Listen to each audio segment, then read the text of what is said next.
இந்த தேர்தலில் எந்த கட்சி வெற்றி பெறும்னு நினைக்கிறீங்க? நீங்கள் எந்த தொகுதி? உங்கள் தொகுதியில் இருக்க வேட்பாளர் யார்? இப்போ இருக்கிறதெல்லாம் வச்சுக்கோங்களேன், யாரையுமே நம்ப முடியாது. ஏன்னா கூட்டணின்னு பார்த்தீங்கன்னா ஏடிஎம்கே டிஎம்கே பற்றி பேசுவாங்க, டிஎம்கே ஏடிஎம்கே பற்றி பேசுவாங்க. ஸ்க்ரீனுக்கு பண்ணி போய் என்ன பேசுவாங்க யாருக்கு தெரியும்? அது யாரையும் நம்ப முடியாதுல்ல. இப்போ உங்களுக்கு எலெக்ஷன் வரப்போகுது இந்த 18th. சரி, ஓரளவுக்கு நீங்கள் நம்ம ஓட்டை வேஸ்ட் பண்ணக்கூடாது இல்லையா? அப்போ நீங்கள் யாருக்காக ஓட்டு போடுவீங்க? அது என்னுடைய ஓட்டு, நான் அதை யார்கிட்டயும் சொல்ல தேவையில்லை. நான் நீங்கள் யாருக்காக ஓட்டு போடுவீங்கன்னு சாரி அப்படி கேட்கக்கூடாது. யார் வந்தால் நல்லாயிருக்கும் நீங்கள் நினைக்கிறீங்க? அது சொல்லக்கூடாதுல்ல. அது பார்த்தீங்கன்னு வச்சுக்கோங்களேன், அப்படி சொல்கிறேன். இப்போ நான் ஏடிஎம்கேன்னு சொல்லுவேன், டிஎம்கேன்னு சொல்லுவேன்.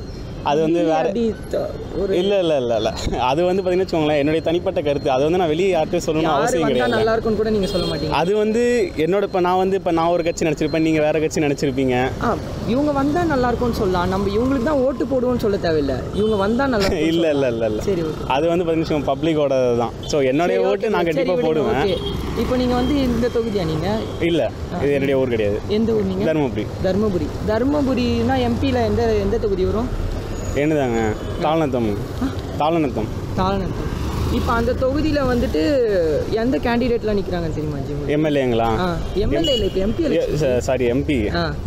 இப்போ ஏடிஎம்கே சார்பாக இப்போ பழனியப்பன் நிற்கிறாரு. டிஎம்கே. ஸோ டிஎம்கேல மேக்ஸிமம் அந்த சைடில் யாரும் இல்லை. எனக்கு தெரிஞ்சது ஒருத்தர் தான். ஏன்னா அந்த சைடில் பதினஞ்சுக்கோங்களேன், ஏன்னா ஃபெமிலியராக கேள்விப்பட்ட பேர் அவர் மட்டும்தான். ஸோ அதனால் மேக்ஸிமம் ஒருத்தர் யாரும் தெரியல.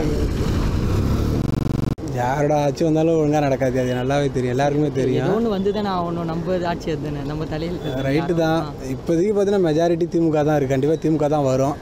இருந்தாலும் இப்போதைக்கு ஆட்சி வருது, எனக்கு பொறுத்த வரைக்கும் சீமானம் தான் நல்லாயிருக்கும். சீமானம் தானே. உங்கள் தொகுதி எதுனா? எனக்கு மாயாரம் தொகுதி, எனக்கு மயிலாடுதுறை எம்பி தொகுதி அதுதானா? ஆமாம். ஓகே.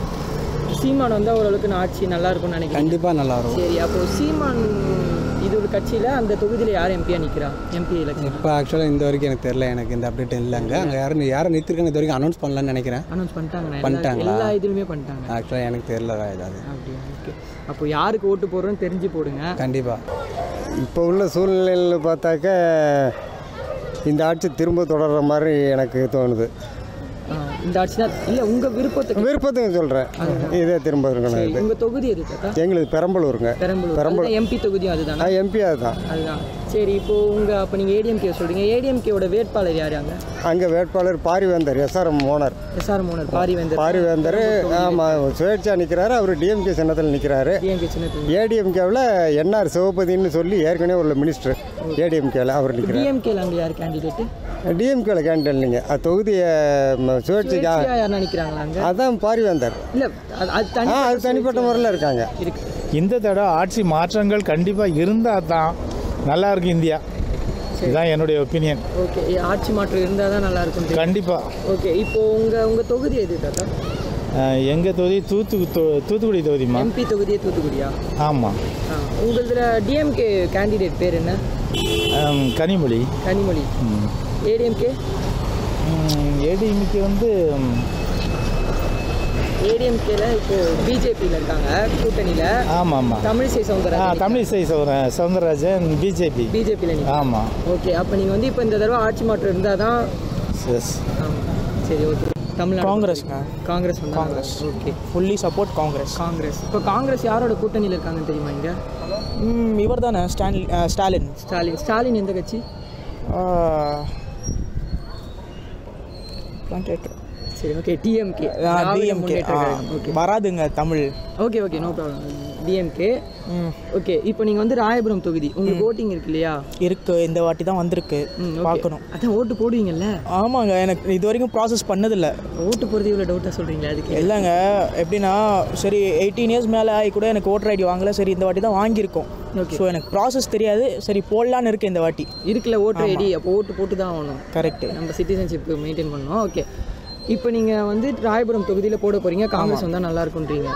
இப்போ காங்கிரஸ் டிஎம்கேவோட கூட்டணியில் இருக்குது. இப்போ நீங்கள் அங்கே போடுறதா இருந்தால் ஒன்று காங்கிரஸோட பார்ட்டி ஆள் நிற்கணுங்க, இல்லைனா டிஎம்கேவோட பார்ட்டி நிற்கணும்.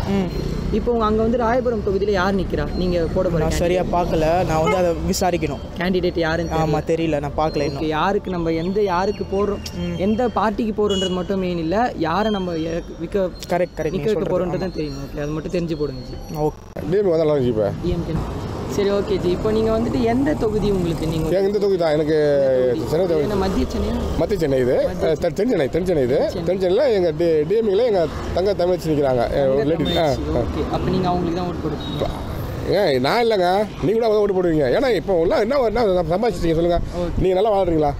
ஜிஎஸ்டி நீங்கள் இது உங்கள் பிறந்த ஜிஎஸ்டி கட்டுறீங்களா? என் அப்பா காலத்தையும் கட்டல, என் பிள்ளை இப்போ என் பிள்ளை காலத்தான் கட்டுறோம். எது கட்டுறோம் புரியுதுங்களா? நான் ஒரு ஆதரவில் பேசுகிறேன், ஒரு உண்மையை பேசுகிறேன். ஜிஎஸ்டி என்ன தெரியுமா? நமக்கு தெரியுமா? சோறு திங்கிறதுக்கு சாப்பிட்றோம்ல, அதுக்கு சீஸ் வர்றோம். எது கட்டணும்? எல்லாம் விலை செய்கிறது பார்த்தீங்களா? எதுக்கு அவங்களுக்கு போடணும்? இப்போ அது அம்மா தான் வந்துருக்குமா? அது ஒரு லேடி இல்லை, எவ்வளோ நடக்குது பார்த்தீங்களா? அதாவது நீங்கள் கேட்குறது வந்து இப்போது அந்த 18 தொகுதி சட்டமன்றத்தை இல்லை நாடாளுமன்றத்தை பற்றி கேட்குறீங்களா? எம்பி கண்டிப்பாக பிஜேபி வந்து அவங்களுடைய அதாவது அவங்களுடைய திட்டங்கள்லாம் வந்து எப்படி இருக்குன்னா, அதாவது எதிர்காலத்துக்கு நல்லா இருக்கிற மாதிரி இருக்குது அவங்க திட்டங்கள் எல்லாமே. ஸோ கண்டிப்பாக பிஜேபி வந்தால் நல்லா இருக்குன்றது என்னோட அபிப்பிராயம். பிஜேபி வந்தால் அவங்க நல்லா. சரி, உங்கள் தொகுதி எதுனா? தென்காசி தொகுதி. தென்காசி தொகுதி. தென்காசி தான் எம்பி தொகுதி ஆனால்? ஆமாம், தென்காசி எம்பி தொகுதி. சரி, தென்காசி தொகுதியில் அப்போ உங்களுக்கு வந்து பிஜேபி ஃபேவராக இருக்கீங்க. பிஜேபி வந்துட்டு இப்போது யார் கூட கூட்டணி வச்சுருக்காங்க தெரியும்லண்ணா? தெரியும், ஏடிஎம்கே, அப்புறம் புதிய தமிழகம், அப்புறம் தென்காசியில் வந்துட்டு ஏடிஎம்கே வேட்பாளர் நிற்கிறாரா இல்லை? இல்லை புதிய தமிழகம் வேட்பாளர் நிற்கிறாரு. புதிய தமிழகம் வேட்பாளர் பேர்னா கிருஷ்ணசாமி அப்படின்னு சொல்லி. இப்போ அவருக்கு தான் நீங்கள் ஓட்டு? ஆமாம், கண்டிப்பாக. சூப்பர்ண்ணா. அப்போ நீங்கள் யாருக்கு ஓட்டு போட போகிறீங்கிறது வரைக்கும் தெரிஞ்சு தான் ஓட்டு போடுறீங்க? எல்லாரும் கண்டிப்பாக ஓட்டு போடுங்க, காசு வாங்காமல் ஓட்டு போடுங்க. கண்டிப்பாக போய் போட்டுருங்க. சோம்பேறித்தனமாக வீட்டில் உட்காந்துருக்காதீங்க. ஓட்டு போடுங்க, ஆனால் காசு வாங்கி ஓட்டு போடாதீங்க.